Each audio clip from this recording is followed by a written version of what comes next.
Dando continuidade a estado intermediário, no finalzinho da aula, as pessoas falaram que tiveram um pouco de dificuldade em relação ao estado intermediário. Vamos fazer isso com um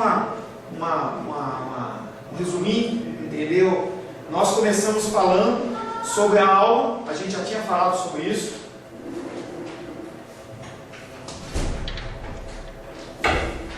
Segundo o conceito do ego, a alma, ela desencarna e o corpo, que é carnal, ele não serve para nada, ele é destruído. E esse conceito ele tem sido passado para as igrejas evangélicas cristãs. As pessoas acham que a nossa alma desencarna, o corpo morre e fica lá, os bichos comem, e aí quando você ressuscitar, você recebe um novo corpo. Não é isso, nós vimos já em 2 encontros que a alma ela faz parte do corpo e o corpo faz parte da alma, não há como dividir isso, nós somos seres únicos, tá? Nós também falamos na semana passada sobre 2 nomes escritos, Sheol e Hades, que um quer dizer no hebraico e outro no grego, mas é a mesma coisa, e é um lugar onde as pessoas, os espíritos, as almas vão depois da morte, e ele é muito bem dividido. No lugar ficam os ímpios e no lugar ficam os salvos. Nós falamos isso na semana passada, dando exemplo a partir também daquele exemplo de Lázaro e o rico, em que há um abismo separando, em que o Lázaro, o rico, ele está lá sendo punido, não está sendo punido por ser rico, você não vai para o inferno por ser rico, não é isso, mas se você tem amor ao dinheiro, porque o amor ao dinheiro é o princípio de todos os males, mas aquele homem está lá naquele lado que seria o conhecido como inferno para a gente. E desde que ele morre, ele é transferido para aquele lugar e ele já começa a sofrer. É um princípio de sofrimento. Depois do juízo, as dores e as dificuldades para ele vão aumentar. Como é isso? A Bíblia não me explica. E do outro lado, também conhecido como seio de Abraão, é onde os salvos ficam. É onde a gente aguarda a ressurreição, é um tempo intermediário, é um tempo provisório em que a alma e o corpo eles estão separados, mas eles não deixam de ser um. As pessoas não saem totalmente da existência após a morte, mas vão para o reino dos mortos, que é ou Sheol ou Hades, no caso de grego. Pergunta? Tranquilo? Não tranquilo? Entenderam? Não entenderam? Dúvidas? Para mim continuar? Sheol seria então salvo. Sheol e Hades é a mesma coisa, quer dizer, reino dos mortos.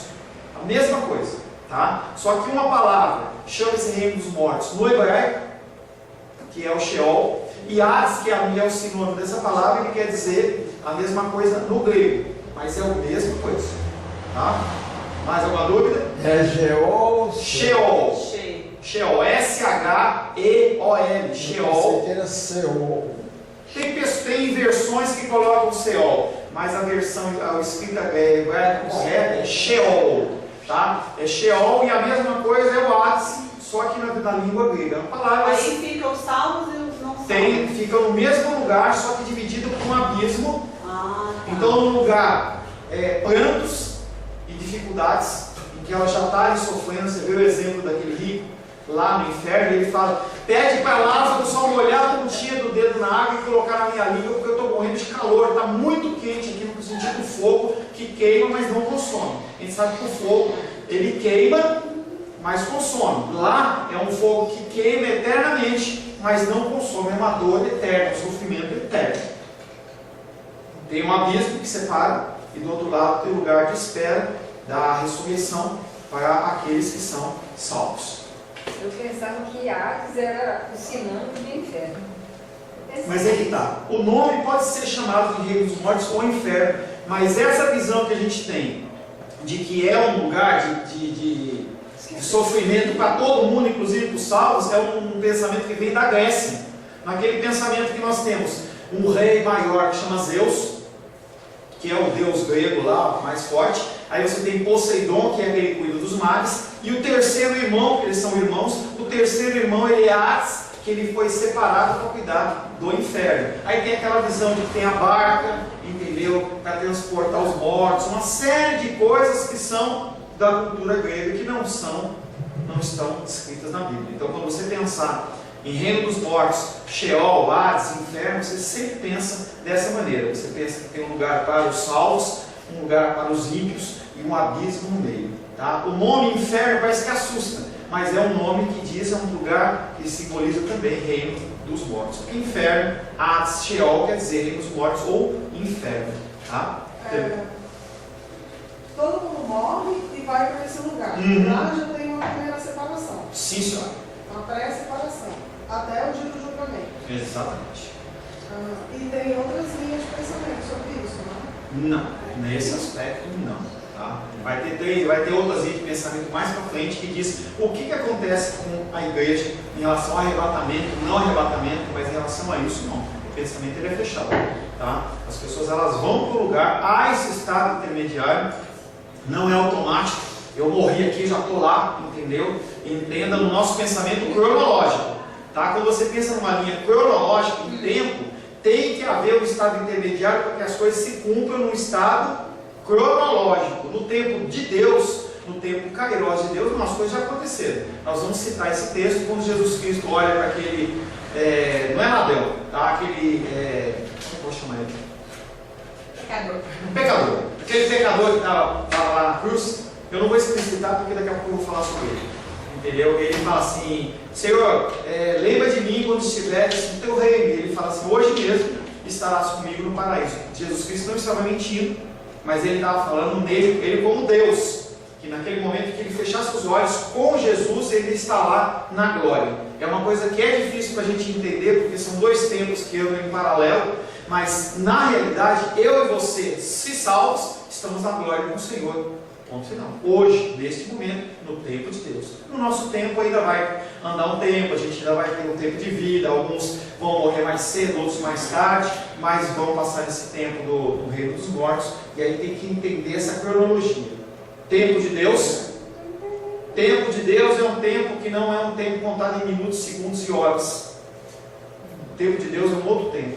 O nosso tempo é um tempo cronológico. A nossa linha ela vai andando devagarzinho, mas no tempo de Deus tudo já aconteceu. Jesus Cristo ele foi ressuscitado quando? Quando Jesus Cristo foi crucificado? Antes da fundação do mundo. Tá? Já havia um desígnio lá atrás, antes que o mundo existisse, já havia determinado que tudo iria acontecer. Já havia um plano de Deus para essas coisas. Então, dentro do tempo de Deus, as coisas já aconteceram. Lembra que a gente explicou o já e ainda não? Nós já somos salvos, mas ainda estamos vivendo aqui na Terra. Então não é uma coisa que a pessoa morre hoje, que é salva e já vai para... Tem um estado intermediário dentro do nosso tempo cronológico, que é o que eu estou te falando. Entendeu? Dentro do nosso tempo cronológico está passando 2010, 2011, 2012, 2013, 2014, 15, 20, vai andando. No tempo de Deus não, é um tempo só. É eternidades. Um dia para Deus é como 1000 anos, então as coisas já aconteceram. Mas a gente tem que analisar dentro do nosso tempo cronológico, que é o que nos O interessa. chão estaria mais ou menos aonde, no caso? Porque você acha É um reino espiritual, não tem... mas na Bíblia não fala se é... Eles fazem referência como se fosse nas partes inferiores da terra, mas aí eu não sei te dizer se são partes espirituais ou se são partes físicas. Aí não tem como dizer, entendeu? A Bíblia não explicita que, por exemplo, lá no fundo tem gente que acha que é lá perto do núcleo da terra, que lá é quente, então você faz ligação com o inferno grego, e aí, mas são tudo hipóteses, não tem como a gente saber. O que Deus fala é que tem uma separação, seja física, seja espiritual, e a gente não sabe onde é isso. Amém? Deus tem um lugar apropriado para os mortos, né, pastor? Eu penso assim, porque senão... Não, mas é o que eu falei, tem um lugar dos mortos. a todo mundo aí na vida. Morreu, vai para o lugar dos mortos. Pois é. Do lado, os ímpios, abismo e os salvos. Amém? Vamos caminhar. Resumindo, as pessoas não saem totalmente da existência após a morte, mas elas vão para o reino dos mortos, que é isso que a gente falou agora. Os ímpios deverão permanecer nesse reino dos mortos, tendo a morte como seu pastor. O Novo Testamento adiciona esse detalhe de que após a morte, ele vai... É que ele tá muito chato. Eu falei para ele se o pai dele desistir. Tá bom. Não dá para ele ficar lá, não. Então, não sei se ele vai atrapalhar a aula, mas tudo bem. Para ele tá chato. Os ímpios deverão permanecer nesse reino dos mortos, tendo a morte como seu pastor. O Novo Testamento adiciona o detalhe de que após a morte, os ímpios sofrerão tormento ainda antes da ressurreição dos corpos. Foi o que a gente já falou também, que é o rico e o Lázaro. Ele já está sofrendo tormento mesmo antes do julgamento que haverá de acontecer. Terceiro, o povo de Deus, entretanto, sabendo que Cristo não foi abandonado no reino dos mortos, ele foi ressuscitado pelo Senhor, tem a firme esperança que também há de ser libertado deste poder da morte. Novamente, o Novo Testamento leva essa esperança um passo adiante, ao sugerir que após a morte os justos serão confortados. Abra aí Lucas 16, 25. Lucas 16, 25.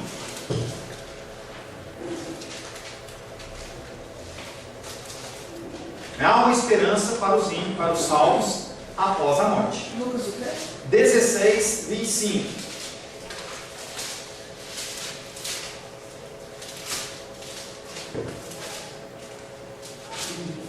Pode ler? Pode. Disse, porém, Abraão: Filho, lembra-te de que recebestes os teus bens em tua vida, e Lázaro igualmente os males. Agora, porém, aqui ele está consolado, tu em tormento. Sempre lembrando, volto a falar, que não é porque ele é rico que ele está lá. Ele cometeu coisas erradas que levou ele para esse tipo de situação. Então, há sim uma diferença entre os ímpios e os salvos. As pessoas elas acham que não tem diferença, mas tem diferença. Na nossa vida terrena hoje, às vezes a gente olha, que nem estava falando, a gente estava antes da aula conversando aqui, às vezes você olha para as pessoas nem são salvas e elas parecem ter uma condição de vida melhor que a nossa. Não parece? Às vezes. Que nem a tia estava falando que ela viu uma pessoa varrendo, a Suzy estava contando da amiga dela que tem 80 anos e age, eu não sei se é cristão ou não. Mas aí o que acontece? Às vezes você olha para isso e acha que isso é o diferencial. Poxa, eu sou cristão e eu estou sofrendo. Ele não é cristão e ele não está sofrendo. E isso chama-se graça comum. Deus ele não deixa de derramar a chuva dele, seja sobre ímpios, seja sobre não ímpios. Mas não quer dizer que ele não vê diferença entre salvos e não salvos. Há diferença sim. Quando tem a tristeza, quando tem a dificuldade, quando tem um problema, ele é aquele que te consola. Nesse momento, aquele que não é salvo, ele não tem esse tipo de consolo. Se você olhar bem um enterro ou um velório de um crente e um não crente, você vai ver bem clara a diferença. O desespero que as pessoas ficam quando a pessoa não é salva, não porque ela não é salva, nem conhece o que é isso, mas as pessoas elas ficam desesperadas, porque no entendimento deles ali, se cessou o ciclo e nunca mais você vai ver. Estava conversando com o irmão Nunes essa semana, eu fui visitar ele no hospital, a gente estava conversando um pouco sobre isso, e ele falava que um amigo dele, médico, muito amigo dele, estava conversando sobre isso e ele fez o seguinte comentário, de acordo lá com a dificuldade da irmã Elci, que Deus sabe o que está fazendo. E aí o médico olhou para ele e falou assim: você acredita em Deus? Tipo, você é inteligente, por que você acredita em Deus? Ele falou: acredito, o senhor não acredita? Não, para mim, a gente está aqui na terra, a gente compre, faz vida aqui, e morreu. Então quer dizer para o senhor que a gente é igual um bicho qualquer? Ele falou: a gente é igual uma vaca, igual um bezerro, um boi, um passarinho, morreu, vai é enterrado e acabou a existência. Então, que triste deve ser a vida de uma pessoa como essa. Porque ela sabe que ela nunca mais vê, dentro do entendimento, ela nunca mais vai ver o seu ente querido, a vida dela termina, seria miserável demais a gente imaginar que a nossa vida, ela terminaria com 70, 80, 90, 100 anos de vida, cumprindo um ciclo que parece um ciclo comum, em que você nasce, você aprende a comer, a falar, aprende a andar, aí você começa para a escola, aí depois de um tempo você namora, casa, arranja um trabalho, não necessariamente nessa sequência, e aí você tem filhos, e aí você envelhece, morre e acabou. Triste esse tipo de pensamento. Tá? Para nós não há esse tipo de pensamento, nós temos uma continuidade que não é a continuidade do espírita, que ele pensa que acaba-se, mas você ressuscita numa próxima vida e você tem que pagar tudo aquilo que você fez de mal, ou então você colher as coisas de bom que você fez. Perguntas? Pastor, eu tenho uma pergunta. Esse homem viu Lázaro Esse homem quem? A minha concepção é como que fosse assim, uma parede de vidro da terra ao céu. E ele viu Lázaro lá, mas não podia se comunicar com Lázaro, e nem Lázaro com ele. É por isso que eu digo, olha, Deus, como o senhor falou, tem um lugar para as pessoas quando morrem. E ele viu Lázaro, mas não pôde se comunicar com ele. A Bíblia não diz isso, Não. mas é uma suposição do senhor. Quando o senhor fala de um muro de vidro, também não se fala em relação a isso. Mas que havia uma separação entre os dois, havia. Agora, que separação é essa? A gente não sabe dizer. Está simbolizando como um grande abismo, talvez não dizendo que era um terreno buracão, mas sim que era algo que separava os dois. Então poderia ser uma coisa simbólica, e aí eu posso até entender se eu falar de um muro de vidro, mas em relação à comunicação também não sei se havia, entendeu? Ou se somente um via. Eu acredito também, como o Senhor, que não havia comunicação, porque se há comunicação, imagina, você morre, você está nesse estado intermediário e você está nesse lugar que é o lugar do Senhor abençoado, e você está vendo o seu ente querido lá do outro lado sofrendo. E não pode se Eu acho que o que está no lado ímpio vê, entendeu? Mas o outro não tem contato, exatamente como o senhor falou. Muito obrigado, exatamente isso. Porque senão, imagina o sofrimento. Você vê o teu ente querido lá sofrendo, sendo queimado, espetado, morrendo de fome, sede, e você está ali. Que sentimento é esse? Não, eu também acredito, nunca tinha pensado nisso, mas realmente tem contato do ruim por bom, ele vê, mas o bom por ruim ele não vê, não tem a visão. Apesar que também há a possibilidade de você ver, mas estando com a mente de Cristo, você consegue entender que aquilo ali é o juízo de Deus. Mas como não teve juízo também, ainda, então não pode se pensar isso. Se não teve juízo, nós não temos o nosso corpo restaurado, então o nosso corpo ele continua corruptível, o nosso ser continua não pecador porque está morto, entendeu? Mas teria que pensar um pouco melhor em relação a isso. Eu prefiro fechar na condição do que o irmão Cláudio falou. Tem a separação, o ímpio consegue ver o salvo, ver a condição dele, é uma condição até de sofrimento para ele, porque ele deveria ter investido na vida dele terrena para estar tendo uma vida abençoada depois, mas o outro não vê para não também gerar sofrimento nele. Está mortinho ali, com todas as suas mazelinhas ali acumulando. E lembrando e sabendo que todas elas. E pastor, eu vou atrapalhar um pouquinho, mas não precisa ser alongado. Não, querida, nós estamos aqui não sobre brincar. Eu tinha, lá na minha rua, tinha uma senhora que a mãe dela morreu. Ela também já morreu agora. E ela disse que falava com a mãe. Com quem ela falava? A mãe dela. Com quem ela falava? Ela dizia que via a mãe dela. Isso aí não. Nenhum espírito, você não tem contato com o mundo dos mortos. Não há esse tipo de contato. Se houvesse esse tipo de contato, o rico não precisava pedir para Lázaro ir lá falar e Deus mandar. Ele entrava em comunicação com os seus irmãos, com os seus pais lá, e ele mesmo avisava. O marido dessa mulher é evangélico, ela ainda é, que já está viva. E ela nunca queria nada, mas é porque ela disse que tinha esse contato com a mãe dela e que a cabeça dela era outro mundo. Né? Essa comunicação entre Ela se reino. convertesse e acabar com o contato. Essa comunicação entre vivos e mortos, ela é altamente condenada e é chamada de necromancia. Tá? É como se fosse uma feitiçaria. Isso acontece com Saul depois que o Espírito Santo se afasta dele.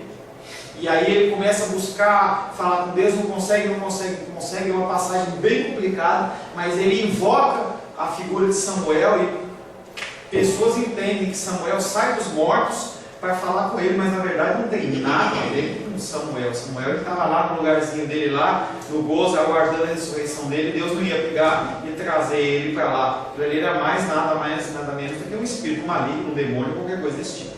E eles conhecem a nossa Bíblia. Os demônios, eles vivem entre nós por permissão do Senhor, agindo, atrapalhando, fazendo uma série de coisas erradas. E eles convivem. Eles veem como nós agimos.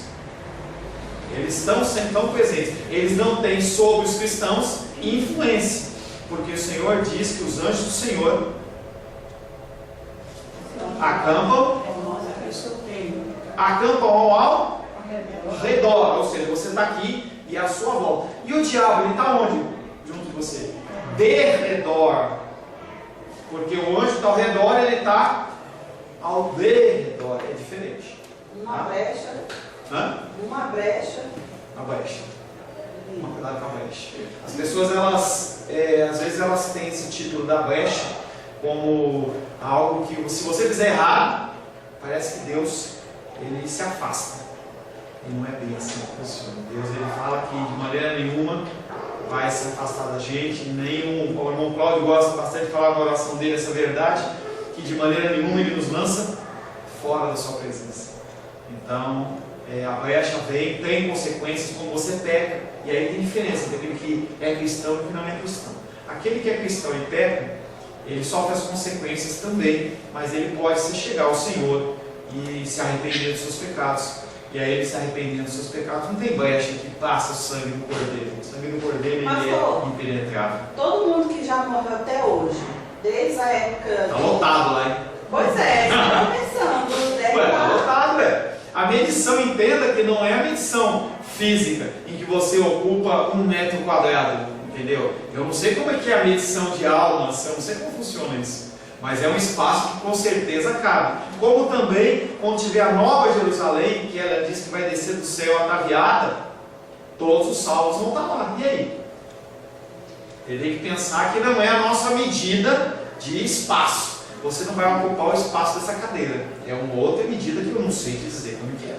Entendeu? Será que as pessoas ficam perambulando? Assim é porque ninguém vai ficar, ter atividades, né? Eu acho que não, nesse mundo dos mortos. Não sei dizer, a Bíblia não fala. Qualquer coisa que eu venha falar é especulação. O que acontece nesse mundo dos mortos não tem a mínima ideia. Fica dormindo, lá em Coríntios, fica dormindo, aguardando. Vamos continuar. Lá está dormindo. Tá? Em cada caso, percebemos que o Novo Testamento ele não só fala a mesma coisa do Antigo Testamento, até mudando o nome, só de grego para hebraico para grego, mas ele vem completando. E a época do Novo Testamento, a época da graça, ela funciona exatamente dessa maneira, completando os escritos. E um exemplo que eu sempre dou para vocês, que eu vou voltar a dar. Aquele que roubava no Antigo Testamento, não roube. No Novo Testamento, antes não roube, antes trabalhe para ajudar aqueles que precisam. Se você não mentir, se você mentir no Antigo Testamento, você para de mentir. No Novo Testamento você para de mentir, além disso você fala a verdade. Então o Antigo Testamento ele é complementado pelo Novo Testamento. Então as pessoas que acham que o Antigo Testamento tem que ser descartado, é apenas historinhas, estão enganados. Tanto reflete Jesus Gênesis, como reflete Jesus os Evangelhos, e vem refletindo Jesus de uma maneira bem delicada. E aí a irmã dos Reis estava falando que ela vai analisando os textos, e ela viu uma passagem e chamou a atenção dela. É bem isso, nós temos que estudar as Escrituras, analisar. Conforme você vai lendo as passagens, elas vão te trazendo entendimento e questionamentos que te geram novos questionamentos e novos entendimentos. E isso chama-se crescimento cristão. O Novo Testamento diz pouco acerca da condição dos ímpios entre a morte e a ressurreição. Não se fala muito a respeito do que acontece com os ímpios. Porque Deus está mais preocupado com o povo dele. Fala que tem um sofrimento, nós já lemos esse texto, mas ele não fica especificando muito sobre essa continuidade. Será que o diabo ficou lá cutucando ele? Será que é isso, se é aquilo? Não. Tá? Ele não fala muito sobre isso. A passagem mais clara é a do Novo Testamento, em 2 Pedro 2,9. Abre 2 Pedro 2,9.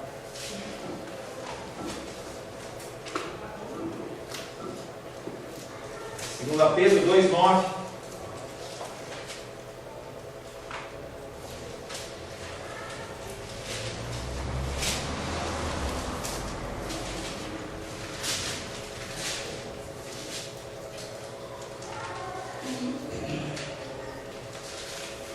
Pois aquele a quem não há estas coisas é cego. Nada. Não. 2 Pedro, capítulo 2, verso 9. É porque o Senhor sabe livrar da aprovação os piedosos e reservar sob castigo os injustos para o dia do juízo. Então aqui ele vem só confirmando o que a gente está falando, que para os ímpios o castigo ele começa após a morte, e ele vai até o juízo, tem o juízo e depois ele se intensifica, tá? Porque o Senhor sabe livrar da provação os piedosos e reservar sob castigo, ou seja, eles já estão sofrendo sob castigo os injustos para o dia do juízo. No dia do juízo, eles vão ser julgados e aí a pena dele, além de tudo, vai ser piorada. É como hoje no contexto carcerário. O preso, o criminoso, ele é preso, é levado, fica lá na delegacia aguardando o julgamento dele, mas naquele momento ele já está sofrendo. Ele não tem liberdade, ele não tem contato com os familiares, tem alimentação, não vou dizer não, porque às vezes a gente vê uma fotografia de que eles se alimentam muito bem, tá? Mas há uma série de dificuldades e a comparativa é essa. Pedro vem expondo a severidade do julgamento divino sobre os anjos que pecaram, porque não é sobre os ímpios seres humanos só, mas também uma parcela dos anjos que caíram. Eles já estão guardados neste lugar, entendeu? Nesse lugar de sofrimento, para que os anjos, os demônios, os anjos que caíram, que viraram demônios, parte deles já foram aprisionados pelo Senhor nesse lugar. Não sei te dizer porquê, mas deduzo que nossa condição de mundo, com a quantidade de demônios que tem, já está do jeito que está. Imagina se tiver a quantidade de 1/3 dos anjos virar demônio aqui na terra, a condição ia ser muito pior. A vontade do ser humano ia ser muito mais aberta.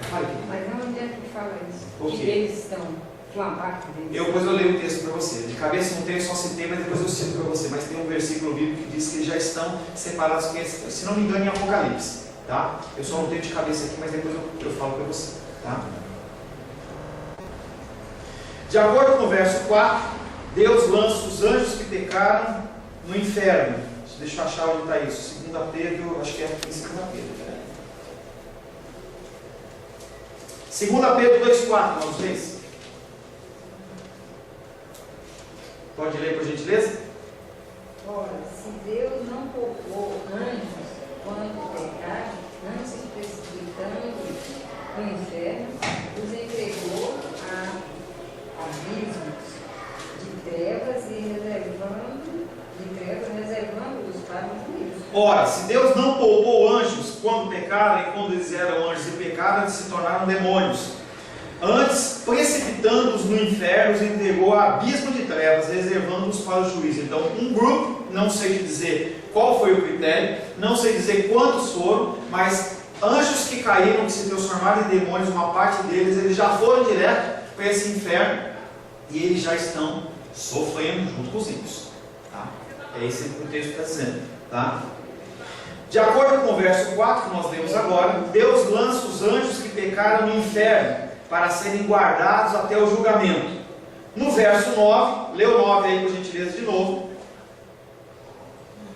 É porque o Senhor sabe livrar da provocação os piedosos e reservar sob castigo os injustos para o dia do juízo. Tá? Só confirmando aquilo que a gente já falou, aqueles que são ímpios, eles já estão ali aguardando o juízo em sofrimento. A esses diz ele: Deus sabe como guardar ou manter sob punição até o juízo, literalmente, enquanto são punidos. A ideia de que esta punição é contínua nos revela o que é descrito aqui não é um castigo final. As pessoas elas podem achar, já está ali no inferno, está sofrendo, não. Se fosse o castigo final, não haveria o dia do juízo. Se tem juízo, quer dizer que vai ter uma coisa pior na sequência. Além disso, não pode ser sustentado que a punição aqui mencionada seja administrada somente nessa vida atual, uma vez que as palavras até o dia do juízo estendem claramente a punição até aquele dia. Tá? Resumindo tudo que nós falamos, nós vamos falar aqui, tanto os ímpios, tanto os demônios que caíram, eles já estão no inferno, alguns, não todos os anjos, eles estão no inferno já em sofrimento, aguardando o dia do juízo, ao qual vai ter uma punição maior, vai ser declarada sentença sobre eles. Perguntas? Não todos. Não todos o quê? Os demônios. Não todos, hoje, uma parte, 1/3 dos anjos caíram com Satanás. Uma parte deles estão atuando na minha vida, na sua vida, entendeu? Então mas uma parte deles já foi levada para o inferno. Tá? Deduzo eu, aquilo que eu falei, deduzo eu, não a palavra está dizendo, que se tivesse muito mais demônio aqui, a situação nossa seria mais complicada, ou o mundo seria mais perdido, entendeu? Entendo eu. Tá? mas não é uma coisa que a Bíblia... Nós temos o anjo, né? Não sei dizer, querido. O anjo do Senhor. Aí está falando, o anjo do Senhor não é um anjo. O anjo do Senhor é a figura de Cristo que está ao nosso lado. Quando você fala o anjo do Senhor, o anjo do Senhor está falando sobre Cristo, que é aquele que está conosco, que nunca vai nos abandonar. A figura do anjo da guarda teria que procurar referência. Eu não vejo referência na Bíblia sobre anjo da guarda, e as pessoas colocam anjinho e tal. Disse que os anjos do Senhor acampam ao redor daqueles que o temem, mas eu não sei se tem um anjo específico. Olha, esse anjo agora vai cuidar do Gabriel. Na Bíblia não diz isso, tá? Eu acho que é muito mais uma historinha para as crianças dormirem. Dorme aí, porque o anjinho está do seu lado, como eu orava com a Luísa quando ela era pequenininha. Vou pedir para o Papai do Céu mandar um anjinho e tal, mas na verdade o anjo já está acampado, não é um anjo, são os anjos. Quantos são? Não sei dizer. Qual o tamanho deles? Eles são pequenininhos, são fortões, eles têm cabelo cacheado? Não sei dizer. Mas que o Senhor diz que há uma proteção sobre aqueles que são do Senhor, e sim, existe. Quer perguntar uma coisa? Não? Mais alguma dúvida? Podemos caminhar? Não, vamos ficar aqui, né? Vamos caminhar não. Agora passamos a perguntar: o que ensina, que é o que interessa para a gente? O que ensina o Novo Testamento a respeito da condição dos crentes que morreram? Bom, a respeito dos ímpios a gente sabe que vai ter sofrimento. E os crentes? O que vai acontecer àqueles que estão mortos em Cristo? E aí nós vamos analisar, como cristãos, analisar a Bíblia para tentar chegar nessa conclusão. Nós vamos analisar 3 passagens. Primeiro, Lucas capítulo 23, que é um texto que a gente já citou. Lucas capítulo 23, versos 42 e 43. Lucas 23. Há algo que você possa fazer em relação a uma pessoa que já morreu fora do Senhor? Há algo que você possa fazer? Lucas 23, eu acho. Antes de ler isso aí, Lucas 23, 42 e 43. Há algo que você possa fazer com aquele ente querido, aquela pessoa que morreu? Você pode fazer alguma coisa? Não. Você revela? Coração forte? Jejum? Missa? Alguma coisa? Não. Tá? Morreu? Morreu. Por isso que eu tenho falado que nós temos que demonstrar o nosso amor pelos nossos entes queridos hoje. Hoje é o dia, tá? Quem achou pode ler, por gentileza. Lucas E 20. acrescentou Jesus: lembra-te de mim, quando vieres o teu reino. Jesus lhe respondeu: em verdade te digo, que hoje estarás comigo para ir. Quem falou? Jesus. Quem falou? Jesus. Falou para quem? Falou para ele, né? Malfeitor. Gostei da palavra. Malfeitor. Entenda que não é ladrão. Já falei isso para vocês. Por que não é ladrão? Porque era filho de Deus? Não. Tinham 2 homens sendo crucificados do lado de Jesus. E aí a gente chama de ladrão. É. Não é ladrão. Por que não é ladrão? Porque Fale, desculpa. porque era condenado à cruz, eram terríveis. Não era qualquer crime que tinha como punição a morte em cruz. Apenas as pessoas que, aí isso não está na Bíblia, mas é contexto hebraico e romano, é história, tá? Não se condenava alguém por roubar alguma coisa. E aí, se você for pensar, é lógico. Se você tem uma pessoa que roubou uma galinha, você vai pegar e pendurá na cruz? Não, tá? Tem um outro tipo de punição. No caso das pessoas que eram crucificadas, elas eram pessoas que se levantavam contra César, eram pessoas extremamente pecaminosas não é, prejudiciais à sociedade, pessoas que se levantavam para destruir, para fazer coisas, aberrações, seriam hoje os crimes inafiançáveis. Então essas pessoas, elas tinham como destino a cruz. As outras pessoas tinham chibatada. Lembra que Jesus, antes de for para a cruz, ele foi chibatado? Chibatada e uma série de coisas. Paulo mesmo, quando ele desafiava o governo com as pregações e tudo mais, o que aconteceu? Ele tomou chicotada. Quantas chicotadas podia tomar? Pela lei, 40. Se você tomasse 40 chicotadas, você não podia tomar mais 40. O que eles faziam? Falavam assim, vamos dar no apóstolo Paulo 39, 40 menos uma. Então quando dava 39, eles podiam dar mais 39 e mais 39. Parece aberração, parece uma falta de consenso, mas era o entendimento deles. Então havia uma série de punições. Prisão, lembra que Pedro ficou preso? Pedro ficou preso ou não ficou preso? Lembra que a igreja orava? Quem que prendeu? O Império Romano. Então nessa época, quem cuidava da ordem naquela região era o Império Romano. Então você tinha prisão, você tinha açoitamento, tinha prisão de morte e prisão de morte de cruz, que era considerada a pior de todas. Então quando você falar daqueles dois homens, não tenha na tua cabeça que eles eram ladrões. Eles podem ter roubado também, mas eles eram malfeitores. Seriam o Fernandinho Beiramar. Lembra o Fernandinho Beiramar? Matou, roubou, vendeu drogas, extorquiu, fez de tudo. Aí colocam eles na prisão de segurança máxima. Prisão de segurança máxima. Lá em Bangu 1, 2, sei lá como que é. Tem um lugar que ficam os piores. Então ali é só as pessoas muito ruins. Então, quando se fala em morte na cruz, somente pessoas que têm um alto grau de periculosidade. Não é qualquer um. Então aqui não é um ladrão. E acrescentou Jesus: lembra-te de mim quando vieres no teu reino. Jesus lhe respondeu: em verdade te digo que hoje estarás comigo no paraíso.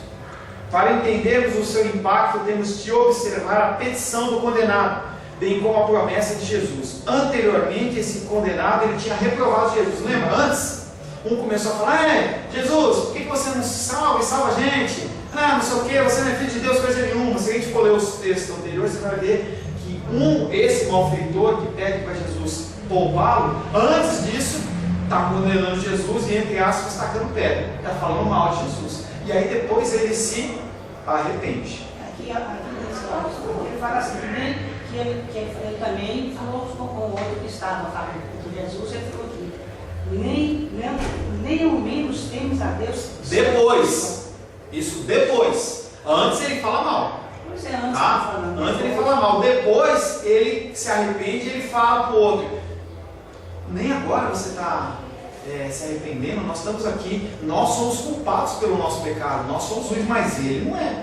Então o Espírito Santo vai e toca. Aí é coisa linda, porque o Senhor ele não está preocupado se você, pode ser, se você aceitou Jesus quando você era pequeno, se você era jovem, se você é adulto, se você é velhinho, ou se na hora da morte você se arrepende.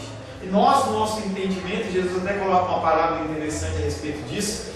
A gente acha que a gente que aceitou Jesus desde pequeno, que o Gabriel desde pequenininho está no Senhor, então ele é melhor, ou ele merece coisas melhores. E aí a pessoa no finalzinho da vida, como esse malfeitor aceita, para Deus é a mesma coisa. Lembra daquela parábola? O trabalhador, ele foi lá, passou lá no centro da cidade com um carro de boi dele, sei lá, e falou assim: gente, vocês estão trabalhando? Não, então vamos lá para a minha lavoura. Começaram a trabalhar às 6 da manhã, aí depois faz a mesma coisa às 9, meio-dia, 3, 5 horas da tarde, 6 horas da tarde, gente chegando para trabalhar. E na hora de pagar, ele fala assim, começa do maior para o menor não lembro. Aí começa a pagar. Aí o cara fala: pera um pouquinho, o senhor prometeu para a gente R$100. Eu estou trabalhando desde as 6 da manhã. O cara chegou agora, 6 horas da tarde, vai trabalhar uma horinha só e vai ganhar o mesmo salário. O que Jesus responde para ele? Que te importa? Eu não combinei com você R$100, um denário lá, que seja, né? O que te importa? O dinheiro é meu. Então, para Deus, ele não está preocupado, entre aspas. Eu acho que o ideal seria que todos fossem salvos desde o começo, de ter uma vida abençoadinha. Mas o Senhor ele tem um propósito a vida de cada um. Então, se aquele malfeitor ele foi salvo naquele momento, provavelmente para mostrar para mim e para você que nós temos que continuar investindo nos nossos familiares que não conhecem Jesus, sim, porque pode fazer diferença. E naquele momento da morte, a pessoa pode se render ao Senhor ou não. E a gente não tem como saber o que acontece ou não. Teve um caso há uns 2 anos atrás sobre a filha da Miles que morreu, que ela se suicidou. Biblicamente, a gente entende que ela foi para o inferno, tá? Mas não dá para você saber, com um exemplo desse, o que aconteceu nos momentos finais. Como ontem estava contando para mim uma história, uma pessoa falando sobre o pai dele que se enforcou. Quem me contou Isso foi lá na faculdade. Você estava me contando que o pai dele se enforcou. Naquele momento em que ele se enforca, se ele se arrepende? Ele morreu, mas bem. Então, são coisas que a gente não tem que pensar, não tem como a gente deduzir, mas vamos afastar de nós esse tipo de julgamento, vamos nos manter na Bíblia e na palavra do Senhor. Voltando ao texto. E acrescentou Jesus: lembra-te de mim quando vieres no teu reino. Jesus lhe respondeu: em verdade te digo que hoje estarás comigo no paraíso. Anteriormente, esse condenado tinha reprovado seu comparsa malfeitor e expressado arrependimento por seus erros. O texto que a titia começou a ler. Agora ele se dirige a Jesus em fé e esperança. Ele sabe que ele não merece nada, ele sabe que ele é pecador, ele sabe que não tem mais salvação nenhuma para ele, e ele faz o que eu e você temos que fazer: nos apresentar ao Senhor em fé e em esperança. Como alguém provavelmente criado na fé judaica, porque ele não teve um comportamento como os fariseus. Lembra que os fariseus, quando estavam vendo João Batista batizar, eles se aproximaram de João Batista, e João Batista olha para ele e fala assim: hipócritas, quem ensinou vocês a fugir da ira vindoura? Porque os fariseus estavam querendo agir da mesma maneira que eles agiam em relação às leis. Vou só cumprir esse ritualzinho aqui, ó, tudo bem. Mas naquele momento Jesus olha para o coração daquele homem e fala assim: epa, esse homem aí, ele conhece a história, porque eles eram ensinados. Apesar de ele estar perdido, eles eram ensinados. Aquele homem lembra dos ensinamentos talvez do pai dele, dos ensinamentos que ele talvez tenha assistido na sinagoga, e aí naquele momento ele fala: lembra-te de mim lembra-te de mim quando vier o teu reino. E aí nesse momento o condenado creu que algum dia, talvez no fim do mundo, estabeleceria o reino glorioso. Olha o fim do mundo aí. Vai ter fim do mundo? Não vai ter nada. Não existe fim do mundo. A Bíblia não fala de fim do mundo. Fim do mundo vem na cultura maia, asteca, bug do milênio, esse monte de coisas que as pessoas inventam. O Senhor criou um mundo dizendo que as coisas que Ele criou eram boas, e Ele vai restaurar o seu estado original. Não vai acabar, não vai cair um asteroide na Terra, vai partir, a gente vai fugir pela espaçonave lá para morar na Lua. Não vai ter isso não, gente. A Bíblia não está falando isso. Nós temos que entender que a Bíblia é a nossa regra de fé e prática. Bom, então dentro desse contexto, não vai acabar mundo coisa nenhuma. Se a pessoa fala assim: o mundo vai acabar, a Bíblia não está dizendo isso. A água vai acabar, não está falando isso. Vai passar lutas e dificuldades, pode ser que a coisa rareie. Mas se acabar a água, o que acontece com o ser humano? E aí o plano de Deus não se cumpre? Como é isso? Tá? Então eu creio que, dependendo da condição que a gente trata na natureza, a água ela vai realmente escassear e nós vamos ter dificuldade com isso. Mas não vai faltar. Se faltar, a gente morre. Pode tiver no passado. Pode piorar, porque a Bíblia diz que esses dias são dias maus. E eles vão ser piores. Cada dia pior. Então, eu sinto lhe dizer que quando você, no fim do ano, você brinda lá com champanhe, com suco de uva, com o que você quiser, brinda e fala assim, que o ano de 2016, 15 seja melhor para você. Eu sinto lhe dizer que é uma mentira, porque nunca vai ser melhor, ele vai ser sempre pior. A começar pela idade. Quanto mais tempo você vive, mais o teu corpinho vai ficando dificultoso de fazer as coisas, tá? A maldade no coração dos homens vai se multiplicando, e com essa maldade o relacionamento fica mais difícil.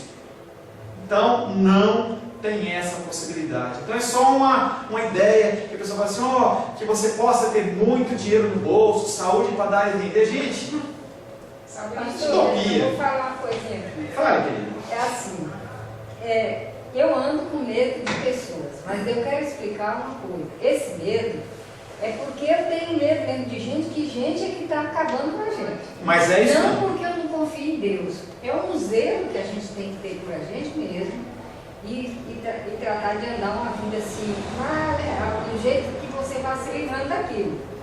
Não quero duvidar, Deus vai deixar cair um troço na minha cabeça, o outro vem e me mata. Não é esse medo, eu sei que Deus está me protegendo. Mas a gente agora tem que andar muito esperto.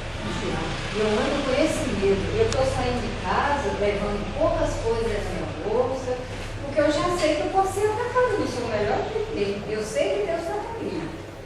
A chuva cai sobre os ímpios e sobre os salvos, e as dificuldades vêm sobre os salvos e sobre os ímpios. nós temos que ter sabedoria no sair. Convido você a orar sempre que sair. Ore pedindo a guarda e proteção do Senhor. Senhor, guarda a minha entrada, guarda a minha saída. Falei com as crianças, acho que foi com as crianças, não sei. Aquele costume que eu vi tão bonitinho a Glenda quando chegou e falou: Pai, benção, Pai, que Deus te abençoe. Olhar para Deus e falar: Deus, me abençoe, cuida de mim, cuida do meu filho, permita que eu possa sair de carro com o meu carrinho aqui e ir em direção para a igreja, consiga estacionar no lugar, ninguém mexa no meu carro, eu possa ter um tempo abençoado, volte na minha casa sob a tua proteção, quando eu chegar lá, quem não tem portão automático, que às vezes, possa abrir o portão, mas mesmo que o portão automático não faz diferença, a pessoa está correndo. Senhor, que eu possa entrar no meu lar, que eu chegue lá na minha casa, esteja tudo em ordem. Gente, é tempo de oração. Clamar ao Senhor: Deus, eu preciso de Ti. A gente tem seguro de casa, de carro, seguro saúde, que é o plano de saúde. Mas se o Senhor não guardar, nós já estamos perdidos. Para terminar, o condenado não esperava ser assim lembrado. Como disse, hoje mesmo estarás comigo no paraíso. Mas a resposta de Jesus, Jesus prometeu a ele ainda mais do que ele tinha pedido. E sempre Jesus Cristo, Ele nos traz sempre algo mais do que nós pedimos. Aquele ladrão, aquele malfeitor, aquele homem, ele via a situação dele e ele falava assim: o que vai acontecer? Será que lá na salvação, no fim, entendeu, eu vou estar sendo restaurado? Vou estar sendo restaurado? E aí, naquele momento, Jesus Cristo fala: não vai ser lá longe, vai ser hoje mesmo, estarás comigo no paraíso. Amém, queridos? Amém. Deus abençoe.